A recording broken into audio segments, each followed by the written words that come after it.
Let's start solving MG17 paper 1, 2 from the very beginning.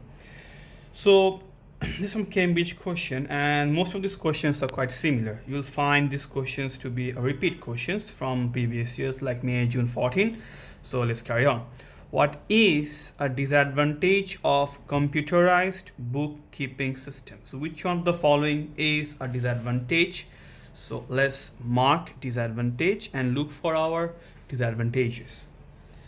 Number 1, or A, calculations are performed without errors. No, this is not true. This is not really an disadvantage. First of all, in the bookkeeping system or computerized bookkeeping systems, there are errors. So A is not correct. B, information can be processed quickly. True, information can be processed quickly, but that's an advantage. But we are searching for disadvantage. C, reconciliations are performed automatically. Reconciliation means correction or showing statements which correct the errors. Are performed automatically. True, that's an advantage for the computerized bookkeeping system. You're looking for disadvantage.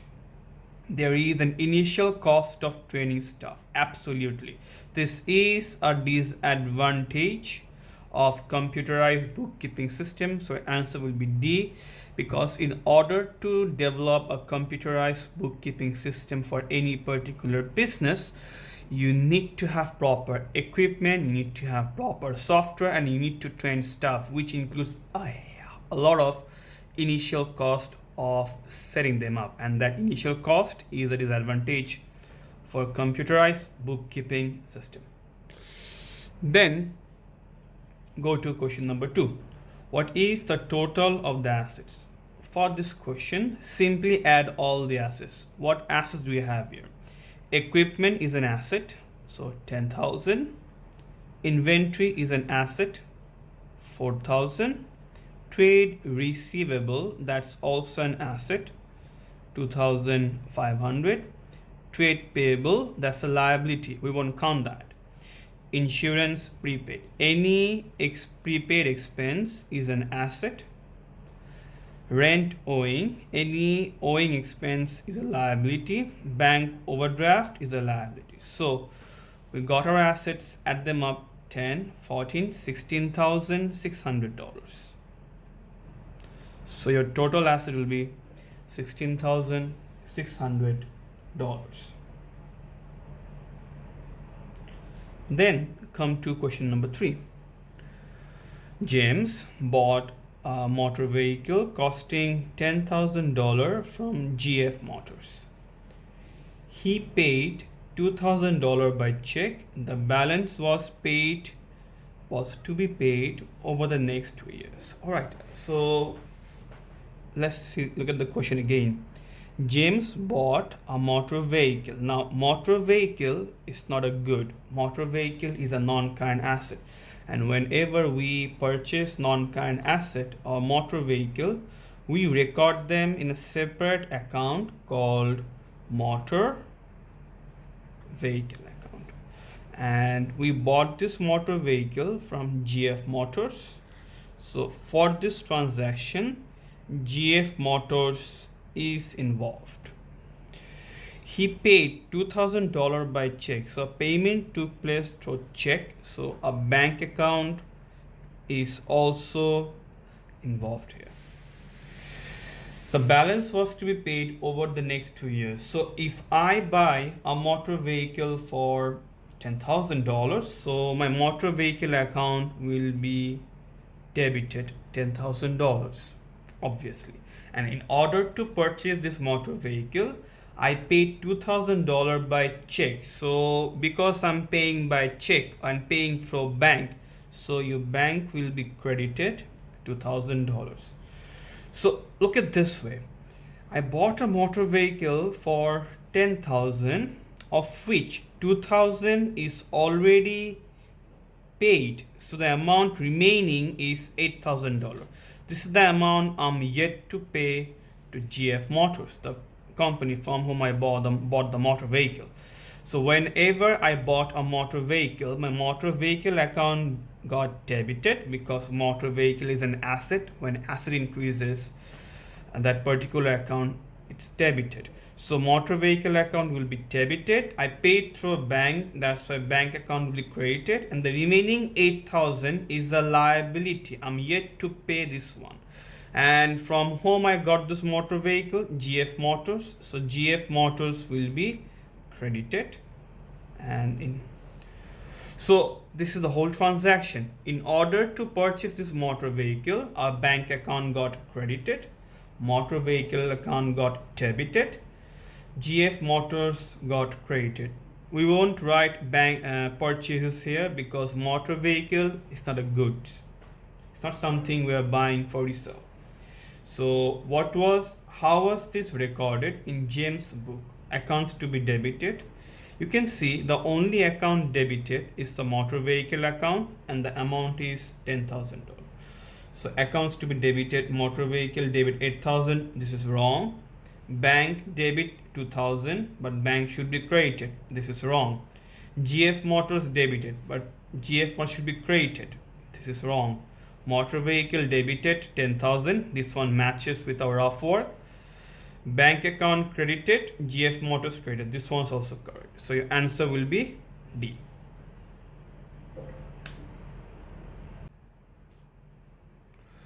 Alright, now look into question number 4. Sarah purchases goods on credit from Zola. Alright, so in this math, Sarah purchases goods. Sarah is the customer and Zola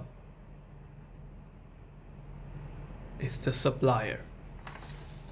Alright, then Zara owned Zola for $100 on first May.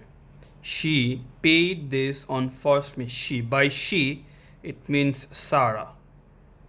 Sarah paid this on first May after deducting 5% cash discount. Sarah made a further purchase of $280 during May. What were the opening and closing balances on Sarah's statement of account for May? Alright, so Sarah's statement of account or Sarah's T account will be managed by Zola. So the whole thing has to be done from Zola's perspective. So let's draw a T account of Sarah, and we are doing the whole math from Zola's perspective. Alright, so Sarah owed Zola $400, means Zara is yet to receive $400. So if I am about to if Sarah is my asset, is my customer, so Sarah owes me money for which Sarah is an asset. So her BD or this particular balance $400 will be on the debit side. $400. This will be our opening balances. Alright, so the opening balance means the balance BD. So $400 is our opening balance. So opening balance will be 400. A and B is wrong. What's the closing balance? Now look at this way. I was a liability for Sarah, or Sarah owes me $400, which she paid on 1st May. So Sarah paid up $400 and then $400 after 5% cash discount. Now if Sarah pays me or clears her due of $400 after 5% discount, so 400 from 400 we subtract 5%, and your answer will be somewhat around 20, so 380. So Sarah actually paid me $380 through bank, and the remaining $20 was discount allowed.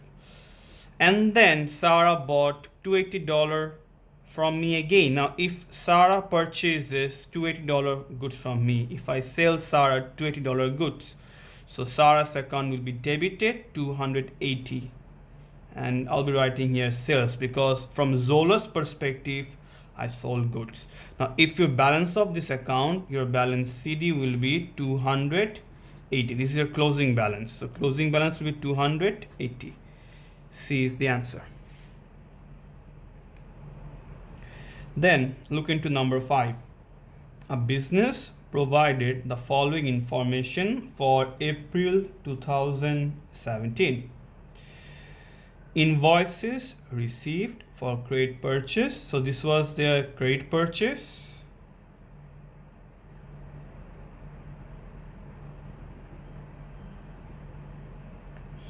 Invoices received for cash purchase. This is cash purchase. Credit notes received for goods returned. This will be return inward.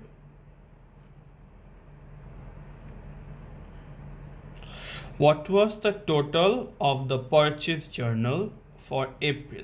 Now, what do we write in purchase journal? In a typical purchase journal, we only write credit purchases and nothing else. So, and our credit purchase for this math is $250,000, which is B. Then 6 is a very common question. It came so many times before. I think we should change this particular question, at least the name and the values. Melissa transferred $5,000 from bank deposit account to bank current account. So when she transferred money from bank deposit account to bank current account, deposit account and current account are two different accounts. So two different accounts will be involved here. One will be bank deposit account and the other will be bank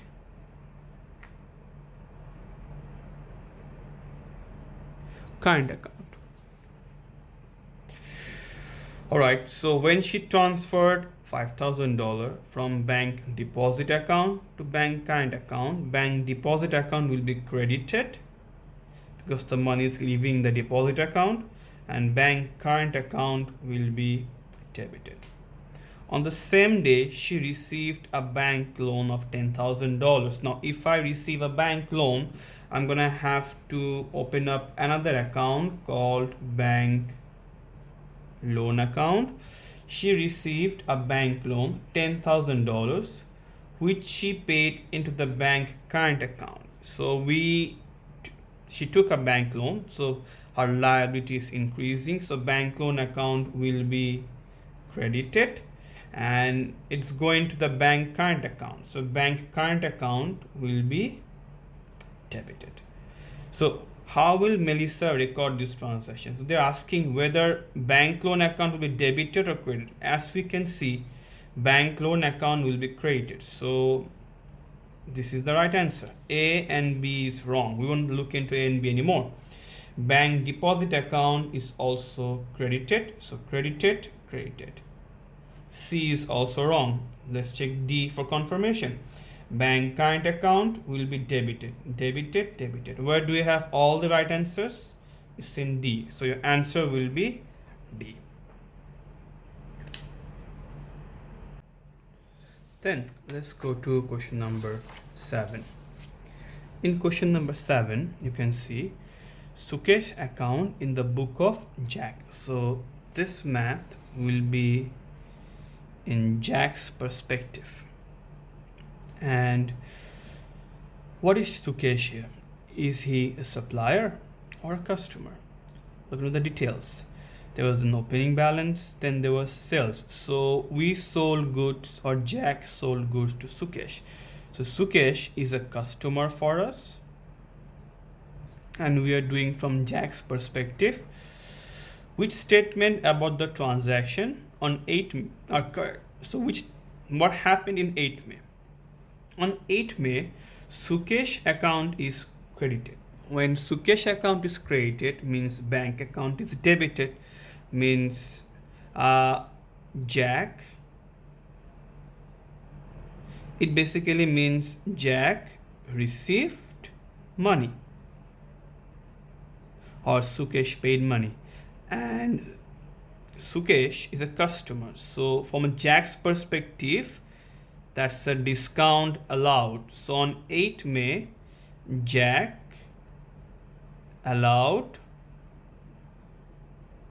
discount, or from the other way around, or from another perspective, Sukesh received discount.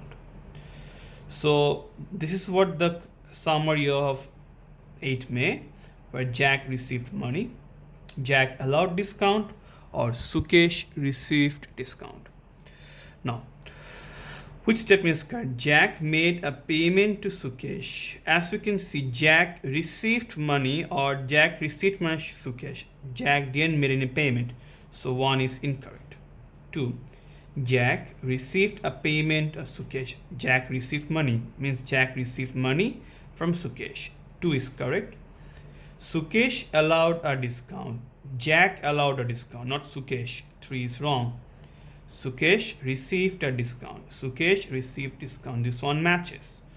4 is correct. 2 and 4. There you go. Then you have question number 8, which is an error of omission. No entries have been made for the business of stationery by check. So a transaction is completely omitted from the book. This is your error of omission. D is the answer. B. Purchase of stationery has been entered only in cash book. This is single entry. Purchase of stationery has been entered only in the stationery account. This is also a single entry mistake. Stationery account has been omitted from the trial balance. This isn't an error of omission. Just because this sentence has the word omitted doesn't mean this is error of omission. Error of omission means when a transaction is completely omitted. So A is the right answer. In D, the stationery account has been omitted, not the transaction. I'll repeat. The stationery account has been omitted, not the transaction. So D is not the answer. A is the answer. Number 9. Liam rents premises from Gavin. Alright, so Liam, let's do some rough work, and Gavin. Liam over here is the tenant, means the person who rented the house. Tenant. On the other hand, Gavin is our landlord. Extremely sorry for my ink. Tenant, and Gavin is the landlord. In March, Liam paid rent in advance for April and May. So rent in advance. So Liam paid rent in advance. So that's basically rent for Liam is an expense, and any expense paid in advance is a prepaid expense.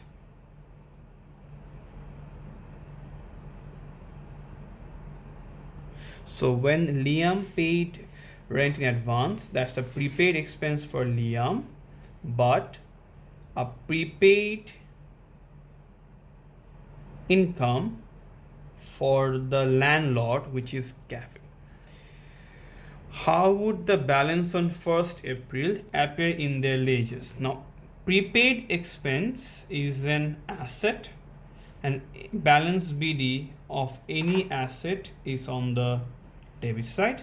Prepaid income basically is a liability because I took more money than I should, and balance BD of any liability will be on the credit side. So Liam's ledger, from Liam's perspective, rent payable account balance will be which side? Debit balance or credit balance? It should be a debit balance. Why? Because that's a prepaid expense, because he prepaid the expenses for the next month. So debit balance, debit balance. And for Gavin, the balance BD is on the credit side, is a credit balance. So credit balance, credit balance. And in this particular question, C matches all the options. So your answer will be C. Now take a look into question number 10. Ahmed decided to write off an amount owing from Yasmin as a bad debt. So we have to record a bad debt. Which entries will Ahmed make? First of all, whenever there is a bad debt, what happens is I'll do the rough work over here. Our bad debt account is obviously debited, and whoever bad debt is, in this case, Yasmin is the bad debt. So Yasmin's account will be credited. So first of all, when we record a bad debt, we debit the bad debt account because that's an expense, and whenever bad is occurring, the expense is rising. So bad debt account will be debited, Yasmin will be credited. At the end of the financial year, what do we do is the yearly expense are transferred to the income statement. So the yearly bad debt expense is transferred to the income statement. So we are on the credit side, I use the other pen, credit side IS X, and the income statement account will be debited. So in order to record this bad debt, our bad debt account is debited, Yasmin is credited. Bad debt account debited, Yasmin credited. And then to transfer this yearly expense to the income statement, we often create our bad debt account, and when bad debt account is created for the year end transfer, income statement will be debited. So bad debt credited, income statement debited. So which is the right answer in all the cases? That will be A. Look into 11. In 11, an item of capital expenditure has been incorrectly treated as revenue expenditure. Capital expenditure is a non-current asset and revenue expenditure is an expense. When a capital expenditure is incorrectly treated as revenue expenditure, our non-current asset decreases and expenses increases.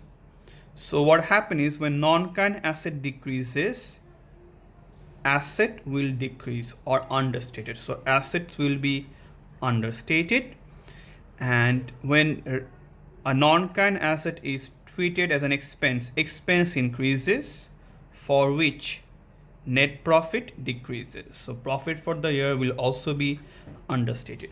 The answer will be D. Look into 12. A business sells a machine which has been depreciated over several years. Which entry records the transfer of depreciation to the machinery disposal account? All right. First of all, try to remember the format of the disposal account.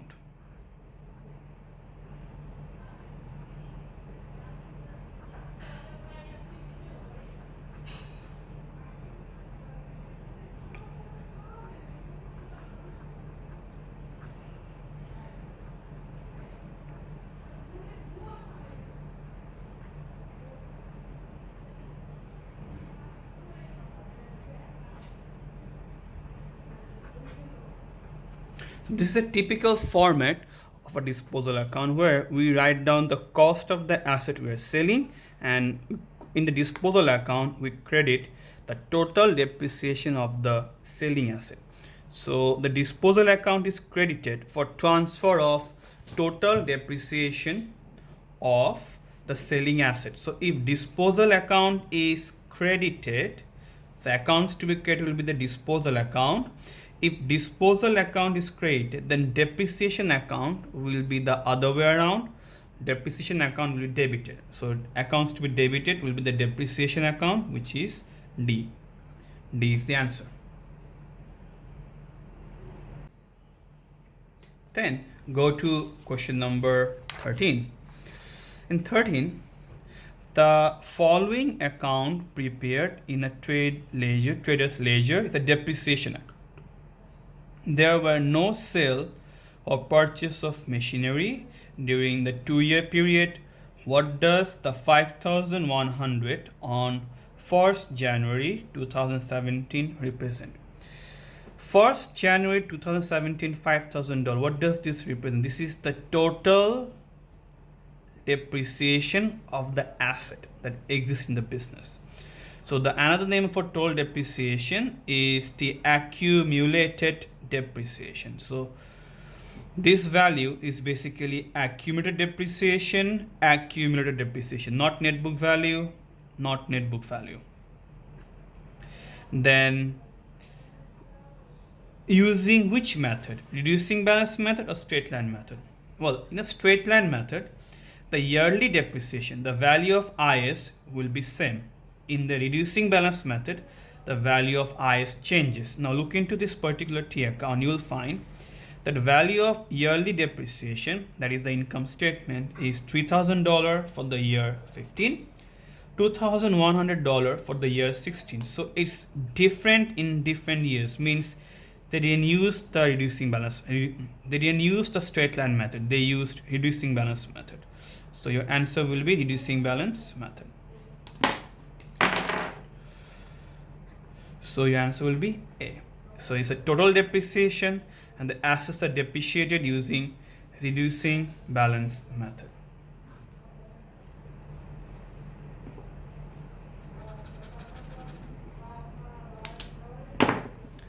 Then look into number 14. What would not appear in a sales ledger control account? Alright, in a sales ledger control account, try to remember we only record those items or show those items which are related to customers and credit sales. So customer check returned by bank as dishonored. Dishonored check is often shown in a control account. So, but the question is would not appear. So A is not the answer. Then a debt owed by a customer written off as a bad debt during the month. Bad debt. Basically, we do show bad debt in the control account. B is not the answer. C. Discount given to a customer because he had placed a large order. Alright. Discount for a large order basically means trade discount. And we don't show trade discount in the control account. We show cash discount in the control account. So this discount, this trade discount will not appear. So C is the answer. D. Goods returned by credit customer. This is returned inward. This is shown in the control account. D won't be the answer. C is the answer. Now look into 15. A business has two departments, X and Y. The total revenue was 120,000, of which 60% is related to department X. The total cost of sales was 90,000, of which 50% related to department X. What was the gross profit? Now this is a departmental income statement. If we do a departmental income statement, then things will be easier. I'll do it over here for you all. So this is an income statement. Department X, department Y, as that, and there is a total. So sales, total sales of the business is $120,000. Let's fill in the gaps. The total revenue was 120,000, of which 60% related to department X. So out of total sales, 60% goes to X. So 60% of total sales, 120,000, is $72,000. So sales of department X is 72,000. If sales of department X is 72,000 out of 120, then sale of department Y will be 120,000 minus 72,000. That will give you $48,000. Then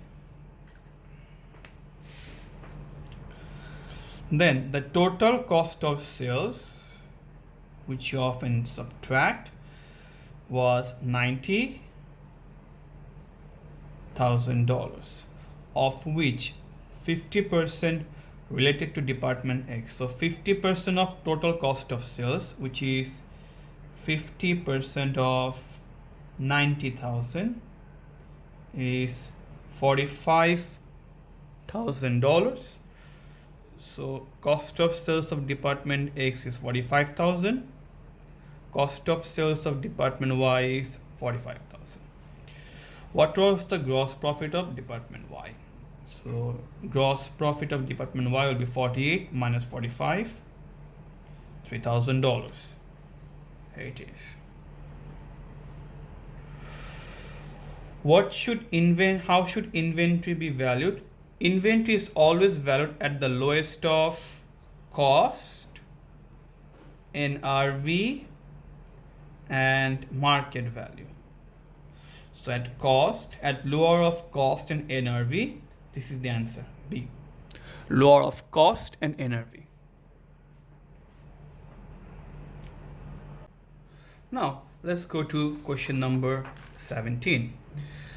If you go to 17, you will see on 1st April, a business had a working capital of 6,000. All right, 6,000. On 2nd April, $1,150 was received from credit customer in settlement of debt, $1,200. On the same day, damaged inventory costing $200 was written off. What was the working capital at close of business? First of all, what's the working capital? I'll do the working for you here. Working capital equals to current assets minus current liabilities, and the value of working capital given is $6,000. Now the thing is, what happened is, on 2nd April, $1,150 was received from a customer. So I received $1,150, and the amount received is for cash or bank or check, increases our current assets by $1,150. This $1,150 was received to settle a debt of $1,200. Debt means trade receivable. So trade receivable will be settled for $1,200. So current asset will decrease $1,200. On the other hand, on the same day, inventory was damaged. $200 worth of inventory was damaged. So inventory is a current asset. When $200 inventory is damaged, our current asset will decrease $200. So what's the net decrease? You can see, because customer paid $1,150, our current asset will increase $1,150. Our trade receivable will decrease $1,200, and inventory will also decrease $200. So what's the net increase or decrease? $1,150 minus $1,200, as you can see, then minus $200. That's from here, minus $250. So due to these two transactions, there is a net decrease in working capital. So if my working capital is $6,000, the decreased amount is $250. That will give you 5750. This is your new working capital, 5,750. So your answer will be 5,750.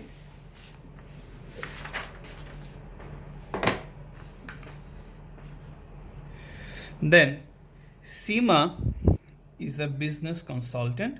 She provided the following information. Fees earned during the year. Earned means actual revenue. It doesn't need any adjustment. Fees owed 22,000. Very good. Cost of computer, that's a non-current asset.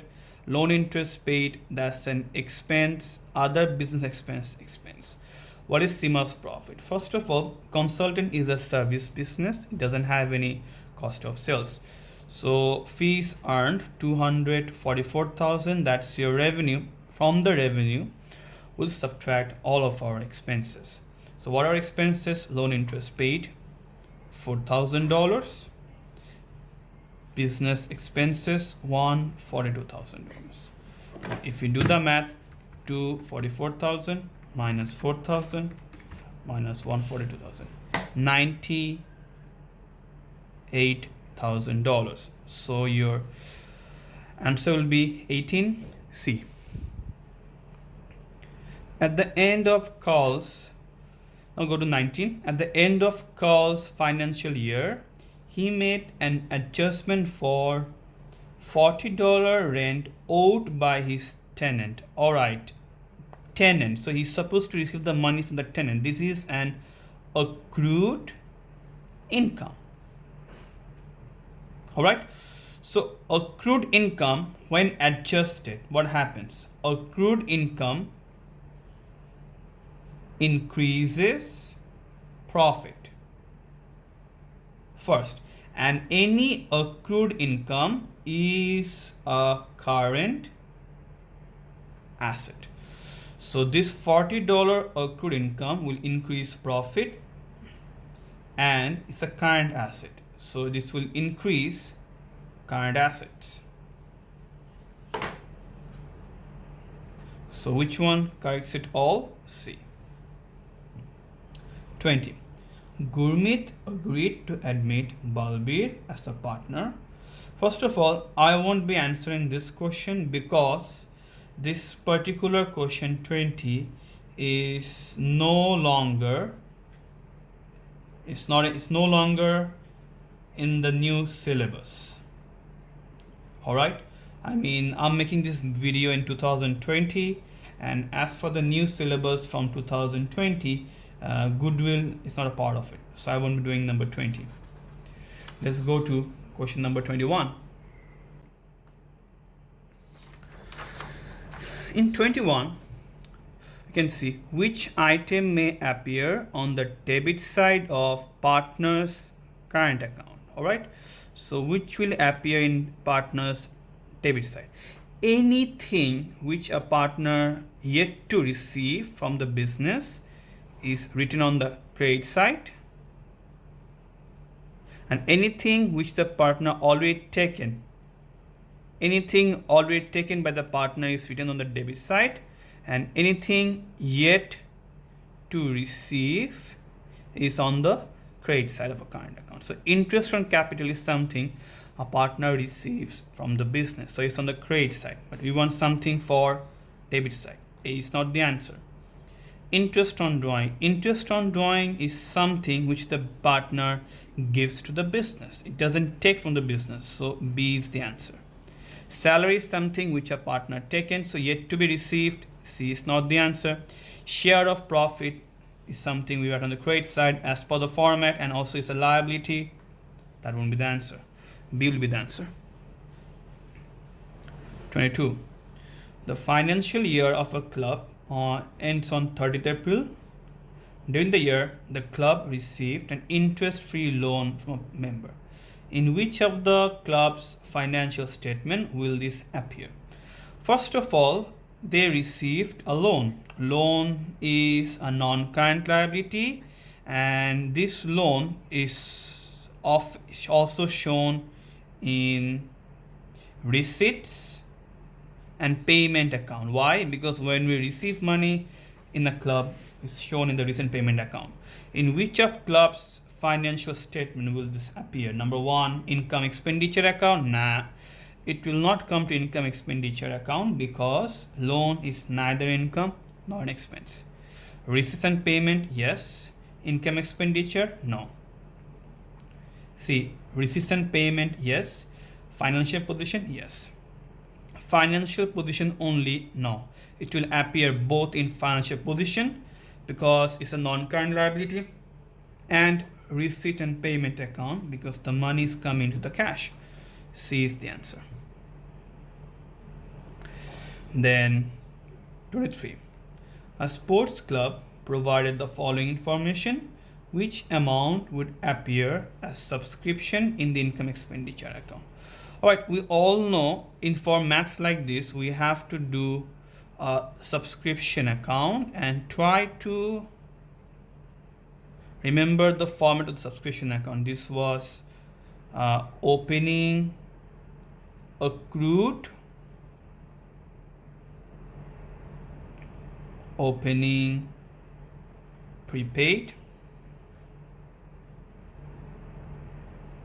Any subscription is received is written on the credit side. Then we often write our bad debt here. Closing, accrued is on the credit side. Closing, prepaid is on the debit side. And we all do all this to find our subscription income, this value. So what information are given? Subscription paid in advance. Advance means prepaid at the start of the year. Start of the year means opening. Opening prepaid is on the credit side. Total subscription received 3600. Whatever subscription received is on the credit side. Subscription paid in advance at the end of the year. Advance means prepaid at the end of the year. So closing prepaid $500. Now do the math to figure out this value. Debit side, at the debit side 500, at the credit side 4000. So value of your subscription income will be 4000 minus 500. That will give you $3,500.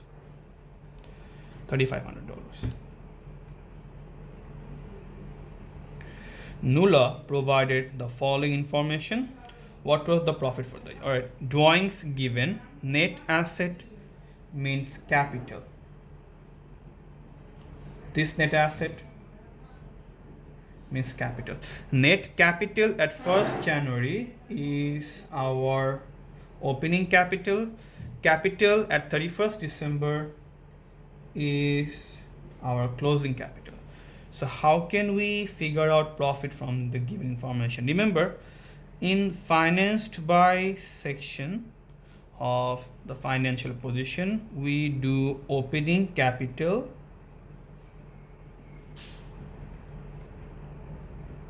plus net profit minus drawings to figure out our closing capital. So put the values. Drawings is given 3900. Opening capital is $60,500. Closing capital is $72,275. And net profit is something we have to figure out. From this, we can easily form an equation. I'll do the equation, I'll do the math over here. 60,500 plus net profit minus 3,900 equals to 72,275. So your net profit will be 72,075 plus 3,900 minus 60,500. So if you do the math, 72,275 plus 3,900 minus 60,500 will give you 15,675. And because the answer is positive, so it's definitely a profit. 15,675. And this is the working as well. Alright, now let's go to question number 25. Abdul doesn't keep a full set of books but has able to provide the following information. Opening inventory, closing inventory, purchases, Abdul applies a markup of 20% to obtain the selling price. What were Abdul's sales for the year? All right. If you want to find sales for markup, try to remember this easy formula, which is sales equals to markup plus cost of sales. So by markup, I means the markup value. All right, so how can we find the markup over here, or markup profit? Sorry, my bad, I forgot to write profit. Markup profit plus cost of sales. Markup profit, on the other hand, means markup percentage into cost of sales. But the thing is, we don't know cost of sales over here, but we can figure it out. How can we figure it out, cost of sales? Cost of sales can be easily figured out by adding opening inventory, adding purchases, and subtracting closing inventory, which is $7,000. If you do the math, 5,000 plus 58,000 minus 7,000, your cost of sales will be $56,000. So you know your cost of sales is 56,000. So now you can figure out the markup profit by putting this value over here. The markup for the business is 20%. So markup profit will be 20% of cost of sales, which is $11,200. So our markup profit is $11,200 and cost of sales is 56,000, and that will give you your sales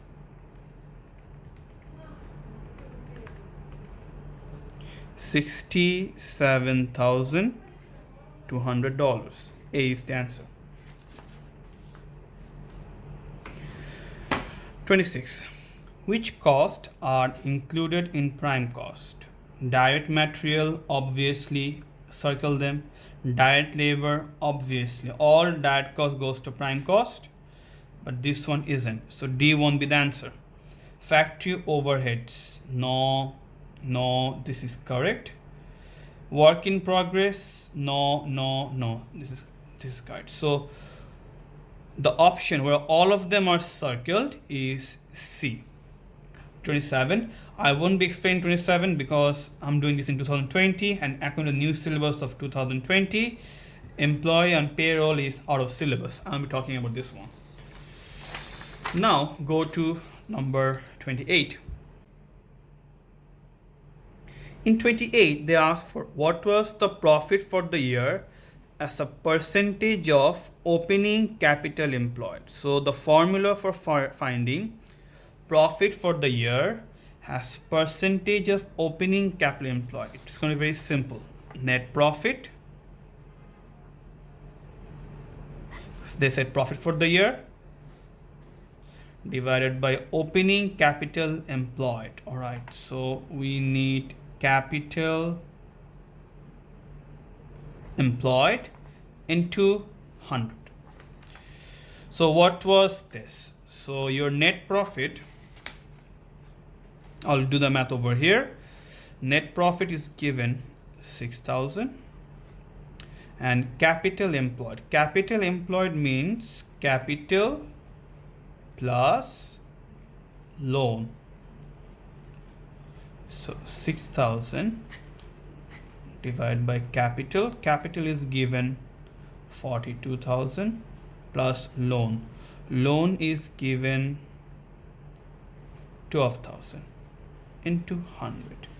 6,000 divided by 54,000 into 100. 6,000 divided by 54,000 into 100. That will give you 11.11%. So 11.11%. 11%. That's the answer. Which accounting principle requires a business to prepare financial position at a regular interval? It's going to be business year by accounting year concept, which is B. 30. Joyce depreciates her non-current assets using straight line method of depreciation, but she writes off any equipment costing under 200 in the year of purchase. All right, means any asset whose value is below 200 won't be recorded as a non-current asset. On 1st January, she bought a printer for 120, which she expects to use 3 years, but it won't be counted as a non-current asset because the value is below $200. The book value of her office equipment on 31st September 24,610. All right, this book value excludes printer's net book value. I repeat, this book value given 24,610 excludes printer's net book value. What would be the net book value of our office equipment if Joyce wrote off only office equipment costing under 100? It means that if this particular printer is treated as a non-current asset, I'll repeat, if this printer is treated as a non-current asset, then what should be the book value of the business? If this printer is treated as a non-current asset, so we have to add the net book value of the printer. So the printer cost is 120,000, is depreciated over 3 years. So your per year depreciation is around $40. So it was bought for 120. Then year one depreciation was $40. Therefore, the printer's net book value is $80. This $80 is not included over here. Now, the question says, what will happen if the printer is treated as a non-current asset? If the printer is treated as a non-current asset, then this net book value will rise. This net book value given is excluded the printer net book value. So with this value, we add the net book value of the printer. Your answer will be 24,650. 24,650. I think I made a mistake somewhere.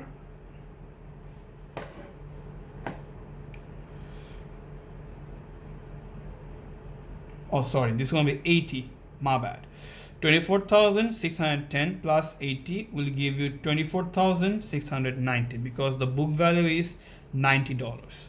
So your new net book value of all office equipment will be the one excluded printer, and since printer will now be added, so add the net book value of the printer, it will give you 24,690. Do give a star mark to this one. This is a unique math. Alright, that's all for today. If you like this video and you understood all the math, please do give a thumbs up. Thank you for staying around and do subscribe.